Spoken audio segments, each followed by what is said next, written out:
Bonjour à toutes et tous. Alors aujourd'hui on va parler de la perception des visages et traitement de l'information expert par l'humain en ce qui concerne les visages.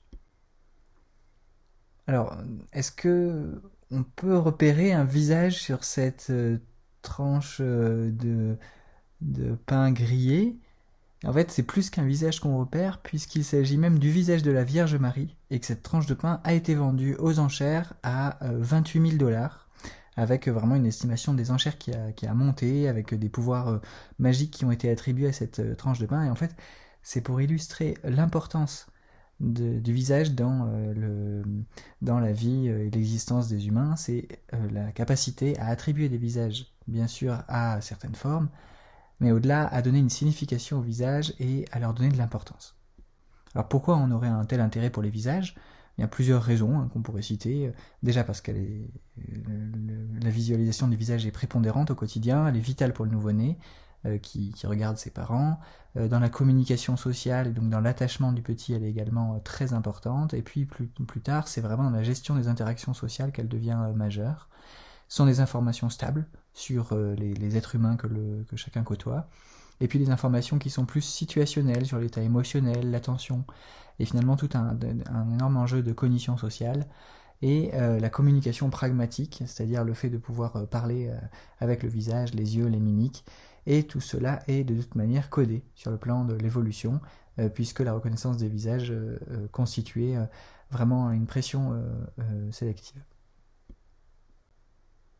Alors on pourrait citer trois mécanismes qui interviennent lorsque chacun traite un visage sur le plan visuel. D'abord la reconnaissance de la configuration de premier ordre, c'est-à-dire qu'il y a face à nous un nez, une bouche, des yeux, et cette détection se fait très rapidement, en moins de 200 millisecondes, dans toute scène visuelle avec un visage, humain ou non.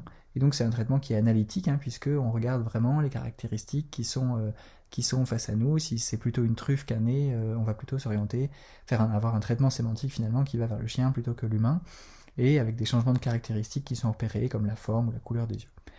Configuration de second ordre qui est ensuite repérée un peu plus tard, à 400 millisecondes jusqu'à 1 seconde, c'est la distance entre les yeux, ou distance entre chacun des traits, et on retient notamment des visages familiers assez rapidement, et ça s'étend si les visages sont moins familiers, configuration qui est plus lente, qui est plus difficile à repérer, mais c'est toujours un traitement analytique, c'est-à-dire qu'on analyse le visage.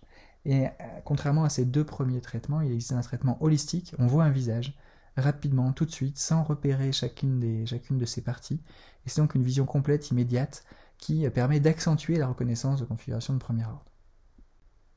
Alors ça, si on pose la question, c'est une reconnaissance de quel ordre? En fait, ce qu'on repère, c'est pas tant la distance de second ordre, mais c'est vraiment une reconnaissance de premier ordre où on repère des caractéristiques particulières, où on voit qu'il y a des relations qui sont détectées, on voit qu'il y a deux yeux à peu près sur le même plan, et en fait ça on le voit même que lorsqu'il s'agit uniquement de taches de lumière, ou même lorsqu'il s'agit de végétaux ou de légumes. Alors par contre, là c'est quel ordre? Est-ce que c'est premier ou deuxième ordre? Bon, c'est toujours premier ordre, mais en fait, on perd la reconnaissance de ces caractéristiques, et donc du premier ordre en partie, au moins pour ces visages particuliers, et on va voir pour des visages normaux comment ça fonctionne, et donc on perd cette reconnaissance de la configuration de premier ordre lorsque les visages sont inversés. Et donc on voit que l'expertise humaine à reconnaître des visages, elle dépend de peu de choses, et que finalement une inversion du visage fait disparaître cette expertise au moins en partie. Alors là, voilà, il y a donc la configuration de premier ordre et de second ordre. Donc en haut, c'est une reconnaissance de second ordre. On voit qu'il y a une différence entre l'espacement des caractéristiques, et donc on a un traitement ensuite qui est un petit peu plus lent. Et puis en bas, on a une reconnaissance qui est toujours analytique, mais par partie. On voit que la forme des yeux, du nez, de la bouche sont différents, et donc les traits individuels vont être repérés différemment. Alors là, par exemple, si on reprend le traitement de second ordre, Bill Clinton avec les yeux espacés, on voit tout de suite que la reconnaissance, on ne reconnaît plus le personnage. Donc le second ordre est particulièrement important dans la reconnaissance des personnages, et c'est pas uniquement les reconnaissances de premier ordre. Alors pour illustrer le traitement holistique, il y a eu plusieurs expériences, notamment, en fait, le traitement holistique se fait très rapidement, et est une vision globale du visage sans même avoir à analyser les configurations de premier ou second ordre, et en plus, ça sert à repérer certaines caractéristiques de manière plus globale. Alors je m'explique, lorsqu'on demande à repérer le nez de quelqu'un indépendamment de son visage, il y a une reconnaissance qui se fait plus ou moins bien. Et par contre, lorsqu'on replace ce nez sur le bon visage, sur le visage de la personne connue, on le voit en haut et tout en bas à gauche, eh bien on reconnaît beaucoup mieux le nez lorsqu'il est sur un visage déjà connu. Et donc en fait, ça c'est important parce que finalement les caractéristiques du visage, on a aussi une expertise pour les caractéristiques prises isolément, qu'on n'a pas d'ailleurs lorsqu'il ne s'agit pas de visage. C'est-à-dire que là, si on essaie de demander de la reconnaissance de la porte ou des fenêtres en fonction du type de maison, eh bien on s'aperçoit qu'on a beaucoup plus de mal. Alors voilà, il y a un développement de la perception des visages qui se fait au fil du temps. Alors très très tôt, hein, le bébé, mais en fait même le fœtus va reconnaître en haut lesquels pourraient être des visages. Donc on aurait un seuil finalement où on se dirait, bon, il y en a où c'est pas des visages, et puis il y a vraiment un moment où ça devient un visage, comme sur la dernière figure en bas. Et on voit bien sur la configuration de premier ordre que il y en a certains qui sont des visages et d'autres non, inversés, pas inversés, et il y en a qui sont vraiment impossibles. Alors ce développement de la perception des visages, elle se fait très très tôt dans le développement. Déjà in utero, Morton en 91 montrait qu'en mettant des sources lumineuses dans le bon sens c'est-à-dire les deux yeux en haut et la bouche en bas, donc les deux spots en haut et un autre spot en bas, dans le sens du visage à l'endroit, eh bien il y avait plus de mouvements actifs fétaux, donc des études qui ont ensuite été reproduites des dizaines de fois. Alors quelques notes en plus, hein, déjà à quelques jours de vie, le visage de la mère et d'abord de la mère et sans doute du père sont reconnus beaucoup plus qu'une personne étrangère. Très étonnamment, sauf s'il y a un masquage de la frontière front-cheveux dans les 2 premiers mois. Et puis, dès 3 mois, la reconnaissance du visage si l'enfant est familiarisé. Et la familiarisation, il faut qu'elle se fasse pendant au moins 2 minutes et moins de 24 heures auparavant. Donc à moins de 3 mois, il y a quand même une perte de l'apprentissage qui se fait assez rapidement. Et puis, traitement configuré de second ordre, il se fait surtout à partir de 4 mois. Alors au milieu de tout ça, il y a plusieurs biais perceptifs dont on peut s'apercevoir. Déjà le fait de lire des visages alors qu'il n'y en a pas. Et en fait, c'est un biais qui apparaît du fait que le 25% du temps, le nouveau-né est face à un visage. Mais en fait, il est face à peu de visages différents, donc il est sur une expertise qui est très très spécifique, mais en fait qui est nécessaire. C'est-à-dire que si le bébé n'était pas face au même visage, l'expertise ne se généraliserait pas ensuite par la suite parce qu'elle ne serait pas assez spécifique au départ. Donc c'est très important que ce soit toujours les mêmes visages au début qui soient visualisés, voilà, avec un bémol, sans que ça soit vraiment systématiquement les mêmes, mais qu'en tout cas il y ait une reconnaissance d'un visage familier. Et puis, il y a un deuxième phénomène d'harmonisation perceptive. En fait, à 6 mois, la reconnaissance de différents visages de singes est encore possible pour le bébé, et à 9 mois, il perd cette capacité. C'était un science qui montrait que bien, les bébés étaient meilleurs pour reconnaître les singes, les visages de singes que les adultes. Alors cette harmonisation, elle continue jusqu'à la fin de l'enfance, et en fait, si on continue à faire une stimulation, donc par exemple des singes, des chiens, etc., ou d'autres individus, il y avait des meilleures compétences à 12 ans. Voilà, alors là, c'est vraiment le dernier biais perceptif, c'est une illusion qui est assez connue, qu'on appelle la pareidolie, c'est le fait de reconnaître des visages là où il n'y en a pas.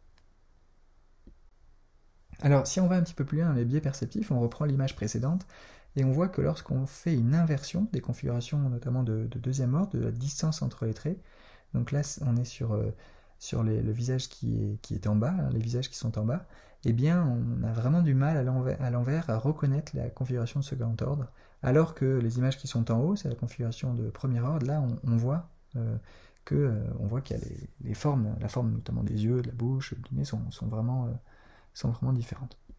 Alors si on continue, il y a en plus l'idée que un visage, on va dire peu connu, eh bien ça joue sur la mémorisation. Alors là, si on le met à l'endroit, on le reconnaît peut-être un peu plus, dans sa mémoire on creuse, si on prend une image plus connue, on va reconnaître Victor Hugo, et on voit qu'une image qui est beaucoup plus connue, celle-ci, eh bien tout de suite on la reconnaît. Qu'on la mette à l'endroit ou à l'envers, on saurait la nommer sur le plan sémantique, on saurait dire que c'est l'image de tel photographe ou la photo de tel auteur. Et donc il y a ainsi un lien entre la perception et les fonctions cognitives supérieures, et voilà, un traitement analytique qui en tout cas se met en place dès qu'il y a une inversion et qui est particulièrement important, et qui n'agit pas autant pour pour les objets, parce qu'en fait, il n'y a pas de traitement holistique, et c'est là où ça se complique un peu, c'est que finalement, le traitement holistique est un petit peu faussé, et vu qu'il n'existe pas pour les autres objets, eh bien, c'est moins faussé quand c'est à l'envers, on reconnaît très facilement la voiture, même si on n'en a jamais vu. Alors, une illusion, pour continuer dans ces biais, qui est l'illusion de Thatcher, il y a vraiment une bonne reconnaissance des configurations de premier ordre, au sens au moins où on se dit, bon, il y a des yeux qui sont voilà, à peu près configurés sur un visage, et il y a une distorsion par contre qui est non perçue en inversion. Et cependant, quand on bouge le visage, quand on fait une rotation de 90 jusqu'à 120 degrés environ, là on s'aperçoit, et d'ailleurs il y a une réponse amygdalienne, une réponse très négative du cerveau qui trouve ça, on va dire, moche, et qui se fait à partir d'un certain angle de rotation. Donc là on le fait, on voit que déjà à 90, il y a quelque chose qui ne va pas. Et puis à 120 degrés et droit, il y a vraiment quelque chose qui ne va pas, et c'est étonnant parce que c'était pas perçu, pas autant perçu en tout cas quand le visage était inversé. Donc on le voit notamment avec Thatcher ici, quand c'est inversé, et puis quand c'est à l'endroit, là il y a vraiment, ça saute aux yeux, entre guillemets. Alors, échec de la reconnaissance des visages, il y a un trouble, la prosopagnosie. Et donc il y a deux types de prosopagnosie, c'est sûr que c'est un déficit de traitement holistique, il y a une perception très analytique de configuration de premier et second ordre, et il y a une prosopagnosie qui est aperceptive, là c'est vraiment une défaillance de l'analyse de la structure des visages, donc des configurations premier ou second ordre, mais jamais complète, et en tout cas qui empêche d'activer une unité de reconnaissance faciale. Et puis deuxièmement, il y a une prosopagnosie peut-être plus fréquente associative dans laquelle c'est le lien entre la construction correcte de la représentation structurale du visage et la capacité d'activer un registre de traitement nécessaire à des informations sémantiques qui ne se fait pas. Donc en fait, tout simplement, le lien entre le visage et, par exemple, le nom de quelqu'un ne se fait pas, et on parle de prosopagnosie associative. Alors il y a un test de Célèbre, qui vient de célébrité, d'ailleurs il y a beaucoup de célébrités, il y a des célébrités sur cette planche, et on va devoir reconnaître les visages en fonction des noms. Alors il y a une aire fusiforme des visages, l'aire vraiment qui sert à effectuer le traitement holistique des visages, et donc situé au niveau du complexe occipital latéral, un traitement des caractéristiques par partie, notamment en fruits et légumes, mais aussi analytique. Et ça serait une aire qui est vraiment une aire finalement de l'expertise, bien plus que des visages, parce qu'on voit que quand on s'entraîne, non pas sur des visages, mais ici sur les Greebles, qui sont des figurines qui sont toujours configurées de la même manière, comme les visages, mais avec des caractéristiques différentes, qui ont des noms différents en fonction du sexe, de l'âge, des familles, eh bien on s'aperçoit que on peut être assez bon finalement en s'entraînant. Ça marche aussi pour les gens qui sont très bons à reconnaître les automobiles, les chevaux, etc. Et donc, voilà, si on va un peu plus loin pour ouvrir, on pourrait se poser une question dans la prosopagnosie, et puis finalement aussi dans tout ce lien, dans la reconnaissance des visages, pourquoi on ne se rappelle pas du prénom des gens? Alors, 3 explications. Mémoire visuelle, qui est beaucoup plus efficace que la mémoire auditive, notamment parce qu'il y a la mémoire des visages. Deuxièmement, il y a l'attention qui prime sur la mémorisation. On a très très fortement un mécanisme attentionnel qui se met en place, et la mémorisation est vraiment secondaire, notamment au moment où on se présente. Et puis il y a un attrait pour le stimuli du visage, donc qui est supérieur à celui du stimuli du prénom, qui est une suite de lettres qui doit être visualisée elle-même au niveau du cerveau, donc ce qui est entendu est vu, et ce qui est vu est entendu. Et voilà, ce qui fait un traitement supplémentaire et qui peut gêner la mise en mémoire. Voilà, donc on a comme ça, notamment dans le lien avec la lecture et la visualisation, l'œil et l'esprit d'Oliver Sacks, qui est un clin d'œil à l'œil de l'esprit pardon, ça c'est l'œil de l'esprit, et l'œil et l'esprit, un clin d'œil à Merleau-Ponty, avec l'idée que la vue d'un mot active la reconnaissance de la forme visuelle des mots, et donc on entend ce qu'on lit et on voit ce qu'on entend, et donc quelques solutions en tout cas pour se rappeler le prénom des gens, se concentrer sur l'écoute et le son, et tenter d'oublier le visage, se répéter le prénom, répéter à chaque fois qu'on croise la personne, visualiser un prénom sur le front, rattacher le prénom à une caractéristique physique, prendre des notes, etc., etc. Alors en tout cas, quelques questions ouvertes sur le traitement des visages. Est-ce que finalement les différents types de traitement du visage et les configurations, premier, second ordre, holistique, sont hiérarchisées? Deuxièmement, est-ce qu'il y a des fréquences spatiales qui sont plus informatives? Donc je vais donner juste un petit exemple pour finir à la fin. À quelle fréquence spatiale les adultes sont-ils attentifs? Est-ce qu'il y a des configurations qui dépendent de la familiarité, des trajectoires de développement, et puis est-ce que vraiment c'est codé par référence à une moyenne? Est-ce qu'il y a vraiment presque un moule platonicien de la voiture et du visage qui serait inné chez le bébé? Alors voilà, dernière ouverture hein, pour juste donner cette notion de vision qui dépend non pas vraiment d'un projecteur attentionnel, hein, comme le proposait William James, sur un focus particulier sur le monde, mais en fait qui dépendrait plus spécifiquement qui serait de nature rythmique. Donc, par exemple, si on demande à un examinateur de fixer la cible rouge avec les yeux, mais de concentrer son attention sur le cercle en pointillé qui est en haut à droite, et bien en fait on voit qu'il y a une mise à jour au niveau du cerveau, hein, qui est non consciente, une mise à jour de l'environnement qui se fait selon les traits en pointillé jaune. Et en fait, ce qui est marquant, c'est qu'il y a vraiment une mise à jour rythmique qui se fait 10 pulsations par seconde, donc 10 fois par seconde, il y a une mise à jour de l'environnement qui se fait pour, eh bien, par exemple, lorsqu'on est au feu rouge, guetter le feu vert tout en faisant autre chose, en le regardant à peine.